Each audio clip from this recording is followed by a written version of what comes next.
কখনো কি শুনেছেন যে পানিতে মানুষ গোসল করে, এমনকি মশারা বংশ বিস্তার করে? ময়লা আবর্জনা পুকুরের সেই পানিটি মানুষ পান করতে? এই ছোট্ট শিশু দুইটি সেই পানিটি পান করছে। পানিটি অস্বাস্থ্যকর, ঝুঁকিপূর্ণ জেনেও তাদের কোনো উপায় নেই, কারণ তাদের তৃষ্ণা মেটাতে হবে।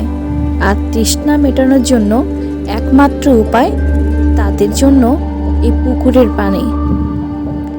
আপনি, আমরা কখনো কি পারবো এই পানি পান করতে?